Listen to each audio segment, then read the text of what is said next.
Hi, I'm Ryan Hunter, and this is Kalispell Connections, a program where we talk about issues important to the community. And with me today is Elizabeth Wood with the Mountain Climber, formerly Eagle Transit, our local public transportation. Hi, Elizabeth. Hi there. Thanks for having me. Yeah, so I rode Eagle Transit quite a bit in the past, and my wife also rode it quite a bit, so I'm familiar with it. Love public transportation. I think a lot of folks actually don't even know we have public transportation in the valley. But we have this big change to the Mountain Climber officially. Could you explain what is that transition? What is the Mountain Climber? Yeah, so we've kind of had this vision that we've been working on for over a year now. Our general consensus we gathered from the community was they really didn't know we existed. They also had another idea in their head that Eagle Transit was primarily for elderly and disabled, which that was a huge part of our focus. But we really want to find a way to rebrand and let the community know that we're here for everybody, and to really put a new picture out there of who we are and spread the word about our services. Absolutely. So the Mountain Climber, does it include new routes? I know you're going to the mountain. You're going to the ski resort in Whitefish as part of a new route. Can you talk a little bit about those changes to your operation in terms of routes? Yeah, so it's been quite a few years since Kalispell has had a connection, a bus connection going from Kalispell to Whitefish and on up to the mountain for skiers. So we're super excited about that, to get that going again. That particular run is called our Saturday Kalispell Ski Connect. We started that mid-December. It's going to go through April 10th. And yeah, you can catch the bus in Kalispell at Walmart, head on into Whitefish. There's several different stops in Whitefish, and then it heads right on up to the resort. So that's pretty exciting. Yeah. Every Saturday. So there's several trips in the morning and several trips in the afternoon coming back and forth. So pretty exciting. Yeah, that's very convenient. As somebody who skis, I always want to take the snow bus, but kind of that transfer coming from Kalispell up to Whitefish and transferring has always been a little bit awkward, a little bit difficult. So that will definitely ease things for those of us coming from Kalispell going up to the mountain for sure. Yeah, I mean, in the valley, we have a lot of folks in their 60s, 70s that are still hitting the slopes. And they may not feel comfortable hitting the roads, maybe, if they're Right. icy. So we really feel like, that's a nice area that we can help out with. Also, there's a lot of kids in the valley that maybe don't have their driver's licenses yet. And it's a lot of effort for the parents that maybe don't ski to make that trip and hang out at the mountain all day.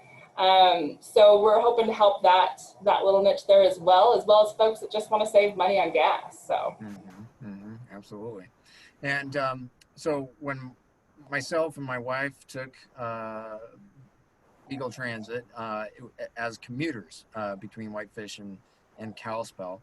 And so I know that is part of the services doing that commute up there. You have something new on demand up in Whitefish, is that correct? yeah, so the Whitefish on Demand has not quite gone live.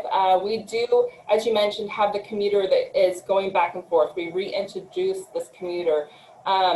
It's a straight shot from Kalispell to Whitefish, Monday through Friday in the mornings. We have a little downtime in the afternoon, and then we go back late afternoon and into the evening, transporting folks back and forth. So should work really good for some jobs, or shopping, or just hanging out in Whitefish. That bus also connects to the snow bus up in Whitefish as well. So it does help with the skiers as well if they're interested. But we do have an in-town service in Whitefish that runs within Whitefish that can ultimately connect you to that commuter as well. And as you mentioned, the on-demand service, it is a new service in Kalispell, and I'll explain that in a minute, but we are working on getting that started up in Whitefish and Columbia Falls on the one day that we are in Columbia Falls. So that's pretty exciting. And what that on-demand service is it's you call us up here at dispatch and you can say, oh, I want to go from point A to point B, and we'll come pick you up, take you to where you need to go. So it's kind of like your personal taxi cab service. It is a shared ride though. So something to keep in mind is all of our rides are shared. You don't have a private ride to your destinations. But it's a more, I guess, accessible service and can get you where you need to go. Historically, with our fixed routes we did a really good job of getting folks kind of where they needed to go, but it was challenging getting to the places where they're at to pick them up, like the apartment complexes or senior housing or anything like that. We could get you to the popular destinations, but it really logistically is tough getting everyone picked up, scattered all over. So this is working really well. And I know a lot of folks will appreciate it. Just, you know, public transportation takes cars off the road. So people that get frustrated with that commute, sometimes during the rush hour, some of the clogging up of our Highway 93, that corridor heading up to Whitefish. You know, public transportation is our friend because it's getting more cars off the road, helping with that traffic. That is a fact. It takes the cars off the road. Another issue is parking. Depending on where you're going, Whitefish can be pretty challenging for parking. Kalispell, when you're up on the hill for medical appointments, that can be pretty challenging. Downtown can even be a challenge. So depending on where you're going, parking is a challenge. And then I always like to say, leave the driving to us. And it seems like we're a very social on our phones people these days. So we always have something better to do with our time, it seems like, than drive. So by leaving the driving to us, you can do other things. You know, if you're a student, you can work on your homework while you're sitting on the bus, or you know, meeting notes if you're heading to a meeting or something. You know, there's just always something you could be doing with your time, and leave the driving to us. Yeah, I always, you know, blew through books when I was commuting. Did the Exactly. most reading I ever got done when I was commuting by bus. And also, I'll say, you know, when I was doing that, I met great people on the bus. You know, there's a Yeah. lot of people I met on the bus that you know, I really enjoyed and got to know, and so it's a great way to honestly meet people. My family that's a best friend of ours, I met them on the bus. So Uh-huh. it's a social experience as well.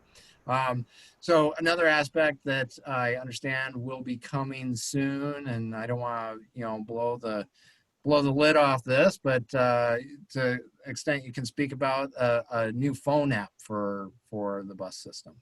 Yes, absolutely. So, along with this on-demand system that we have, it's really having such a great response from the community that it's really driving our phone calls up. Mm-hmm. So our dispatchers, yeah, it's been a little wild in dispatch. I can say that for sure firsthand. So this app that we're looking at a ride hailing app essentially. So you would just call up, actually text or what, get on the app. Okay, get on the app and just schedule your ride through the app. And that's going to cut down dramatically on our dispatch hours. Plus, we're hoping ultimately to make the experience for the riders a lot more pleasurable experience. They can pre-schedule rides at their convenience. They don't have to call during our dispatch hours, which are 7 to 5.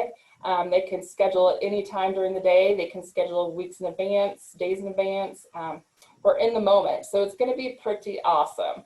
But another part of that, as I mentioned, you know, a lot of times folks think we just serve the elderly or the disabled. I do want to make it clear that we are not leaving them out of the picture at all. They're still a huge part of our focus. And so for those individuals that may not feel comfortable with the app, may not have a smartphone or computer to schedule that, we are still going to have our dispatchers. And we have great dispatchers, and we love to help the elderly if they don't feel comfortable with that, or it doesn't even have to be an elderly person. Whoever just doesn't quite feel comfortable with that, we will still be there to help either train them on the app or get the ride scheduled for them. So we're not leaving those folks out of the picture. Great. Yeah, no, and I really believe that is so important part of public transit, you know, serving the elderly, the disabled, people of lower income. You know, I know a lot of people find it hard to believe, but there's, you know, owning a vehicle is expensive. There's Oh a yeah, lot of costs associated with it, and yeah. there are folks out there that that's just a burden they can't have. And so public transportation provides them with the option to forego those costs and save a little bit of money and put them in better financial situations. So I think that's so important about public transportation that we have that in this community serving those populations. Yeah, absolutely. I mean, the figure that price tag for having a vehicle and running it is huge. I mean, you're saving thousands of dollars, thousands and thousands, not just 2,000. You're saving thousands of dollars by not having an automobile, or maybe having one but not using it all the time. I mean, it's expensive. So yeah, we're certainly, that's a big part of our goal too, is helping folks that just don't have the means to get around. We recently did a survey of our ridership, and it was very interesting to see where they were coming from. And it's just really rewarding to see how we're helping folks out. Mhm. It just warms the heart. We're helping folks get around to jobs that when we had our fixed route, we weren't able to get them to and from their jobs where they needed to get to. And it's just really rewarding hearing these phone calls, people calling up, we're getting them to their jobs. And that's a lot of what we really want to do, because they don't have the transportation. So it's helping them be more independent and get out and have those jobs that they want. It's Mhm. huge. Yeah, huge, absolutely. And so let's compare it to the cost of riding the bus. I mean, it's incredibly affordable for the system. Can you speak to what it costs to ride the bus? Absolutely. So currently we are doing no fares right now because of COVID. We're really trying to help folks out, even though it's a really reasonable price um, during regular times. We're still trying to extend that out and help folks with that. So it's no charge right now. However, our regular fees typically have been $1 each way. So I mean, when you compare that to other cities across the country, very reasonable. $1 each way.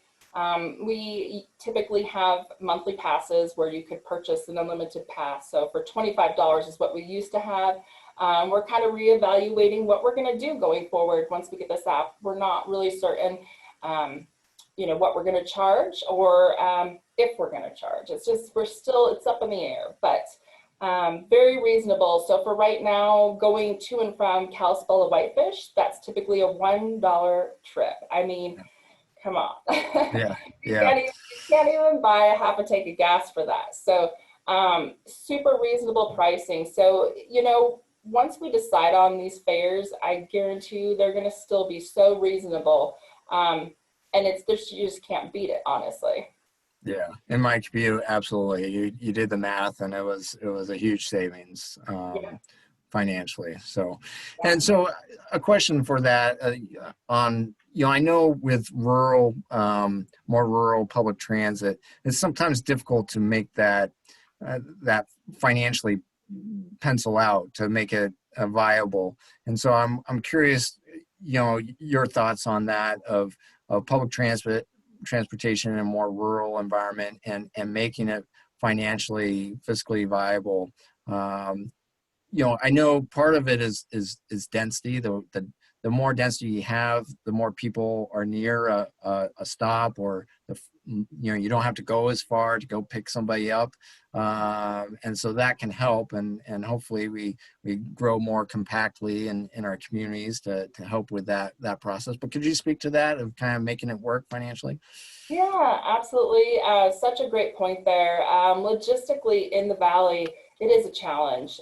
We do have some areas that are very concentrated, but we have folks that are, say, in Evergreen, that it's such a challenge because it doesn't seem that far, but to go back and forth, it really creates, rides per hour to drop immensely. And we really want to serve as many people as we can.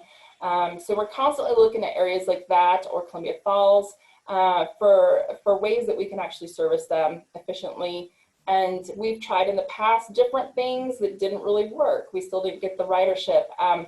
So it's a constant challenge logistically with how, we are rural. We're not so concentrated. So it's spread out. And we hate leaving people out of the equation. It's just so hard to get to everyone. So a couple things we're looking at. We always have goals looking forward to the next year. Um, Financially speaking, we're always looking for good partners. We're really hoping to get a better relationship with the cities. That's kind of top on our priority right now. Um, to kind of, I know they're all kind of in the planning process right now for transportation, and you look at their transportation plans that they're putting together currently, and they all include transportation, public transportation. So we really want to kind of team up with them and help them the best we can. And put a plan together that will work for them as well on all, Whitefish, Columbia Falls, Kalispell. So that's a big part of it. Park and rides is another one. In our surveys that we put out to the community, one that comes up a lot is park and rides. And we've got the ride, but we don't have the park. So that's going to be kind of another thing that we're hoping to kind of find some answers for and see if we can kind of help folks out. There's a lot of interest in park and rides. So hopefully, in the months to come, years to come, we can really get some good solutions put together for park and rides. Yeah, interesting. Great.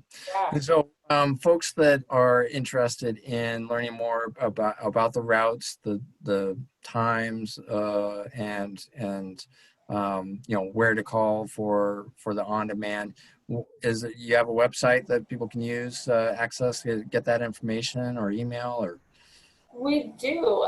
So currently we have a website. If you just Google mountain climber and our zip code 59901, or if you type in Eagle Transit, it's still going to go there. So either one will just take you to our county site.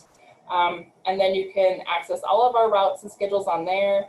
We also have a Facebook that we're really trying to get out to the community. So we encourage anyone that listens to this to look up Mountain Climber on Facebook.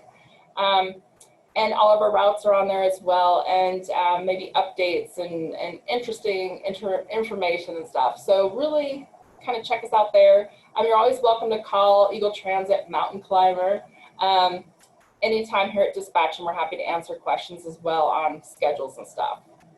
Great. Well, thank you so much, Elizabeth. That's great information, and I love that service in the community. So thank you so much.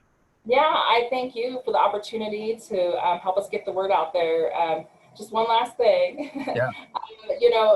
hopefully this will help us just really make the community aware of what we have and what we're here for. And because we're really trying to create kind of an ownership from the community, the transit, hopefully the more ownership they have in it, then the better it's going to be honest. So thank you so much for helping us get the word out there. Yeah, and folks listening, spread the word. We have good Yes. public transportation in our valley. Yes. All right. Thank you so much. All right. Thank you.